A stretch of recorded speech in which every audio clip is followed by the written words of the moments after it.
Hi, I'm Jay Park, and welcome to our review of the Stone Glacier Skyscraper 2P tent. For full disclosure, we do have a relationship with Stone Glacier, and they asked us to do this review, but they in no way directed the outcome of it. We're going to give you the good, the bad, and all of the technical details you need to know to determine if this is going to be a good fit for your next backpack hunt.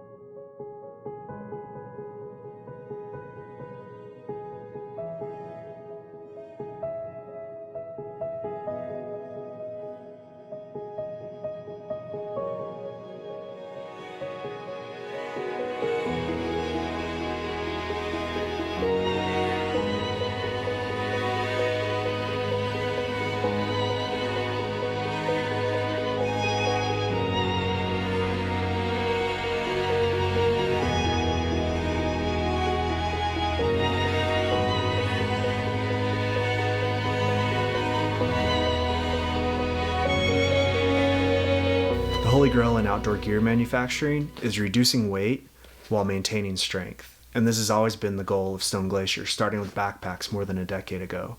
So we were excited to see what the design team at Stone Glacier came up with when they announced that they were making a tent.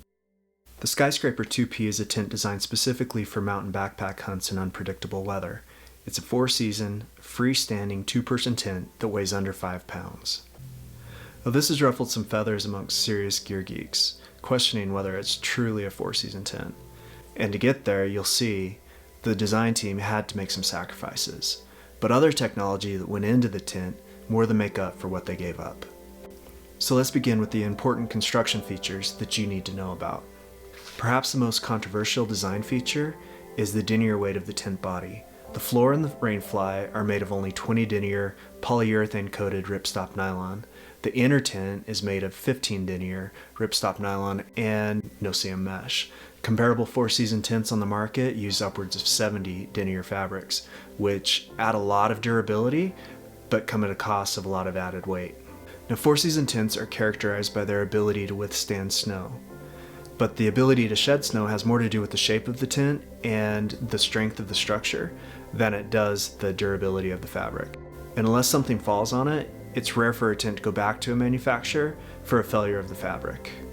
So in our opinion, this is a good trade-off, except in the floor where that 20D is going to be prone to puncture on rocky surfaces.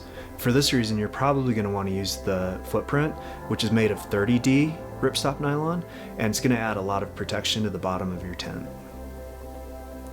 The Skyscraper gets its 4-season rating from the design of its web truss.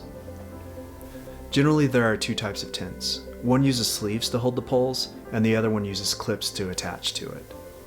Sleeves apply more equal force to the length of the pole, making a more stable structure, but at the cost of being difficult to pitch, especially in high winds where your tent's going to act like a sail.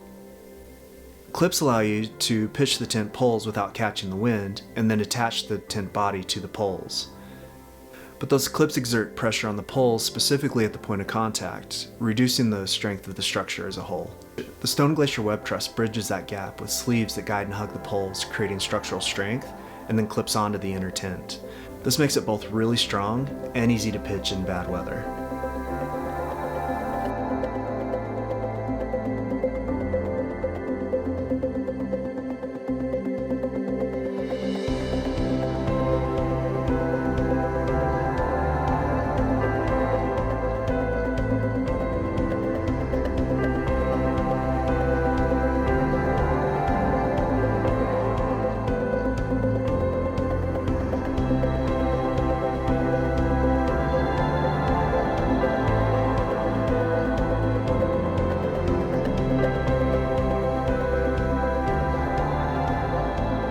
In the fall of 2018, I spent 17 nights in this tent hunting sheep in the Northwest Territories, and I learned a lot about this tent. So one thing that was a little more difficult about using this tent, and it's only when you're using the footprint, is there's 3 snaps and there's 2 rings to put them in. You can make it work, you can figure out a place to put this snap, but maybe a bigger ring, maybe a smaller snap, I don't know what could change it, but it's the only thing that was a little difficult. difficult.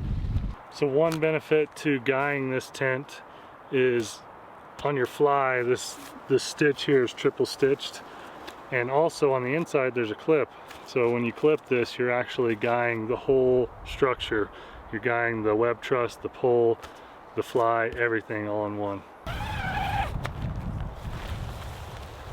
Probably my favorite thing about this tent is the ceiling height. I'm 6'1", and as you can see, I'm stretched all the way up here, and my head is still not touching the top. So the amount of headroom in this tent, when you're on a long trip and you have weather and you're spending a lot of time in the tent, that's huge for me, not having to bend over. So if you notice, the walls on this tent are vertical. That's nice because up here it gives you headroom, that headroom that I was talking about. And also it keeps condensation from like sitting on a slanted wall and potentially leaking through. Condensation, if there's any, seem to roll off the side of these vertical walls very easily. In the skyscraper, the only ventilation you're gonna have is the two side screen doors. There's no vents in this tent. I don't know if it was for weight savings, but in our use, we didn't really notice a problem there. The two side doors were plenty. Another feature that you might not think about, but actually is pretty neat, is these color coordinated zippers. This one is a yellow one on the inside for your screen, and then on the outside you have a blue zipper. So once you get these zippers together, you know exactly which one you're grabbing. It has dual zippers, so you can align these zippers wherever you want. It's also nice when it's the middle of the night and you want to grab for a zipper, and there's two locations you can go for. But when you keep all of your gear out here in the vestibule, you know, at night I would like to align this thing to where if I needed something, I could just, you know, reach out and grab it real quick. I didn't have to go all the way. I didn't have to go all the way to this corner and zip it up. So the way this is designed, your screen door is on the inside, and then your nylon door, your solid door, is on the outside. Benefit to that is once this is closed, you can get snow, you can get dust, everything can come in here. And if this screen was on the outside, you can notice snow getting packed, spindrift getting packed inside in between your two doors, which can be kind of annoying. But with the screen being on the inside, it eliminates that. So inside, you'll notice there's one big mesh pocket in the back, as well as one up high. You can store all your small items up top. We would throw our inReach up here, and you know, we'd throw socks or clothes that needed to be dried out or whatnot in this back. And it's you know, this tent's been used a lot and it still has the elasticity in it, so this has been a really useful pocket, and there's one on each side of this tent. Another cool feature, these rings are in the corners and they move. There's 4 of them up here in the top. What you can do with that is you can bring a little bit of paracord, you can bring tent lights, anything, and you can almost make yourself just a little guy line through here to hang socks, to hang clothes, to hang lights, anything. This tent is on the lightweight side of a 4-season tent, but if you're looking to increase stability, you can also use your trekking poles. They've designed on each side of the vestibule, you can strap your trekking poles in, guy the sides down, and it adds stability for those high wind, high snow load kind of hunts. Despite the lightweight fabric, the Skyscraper is built to withstand heavy snow loads. This might not be the tent that you take to Everest Base Camp, but it's very well suited for sheep camp, which is what it was designed for.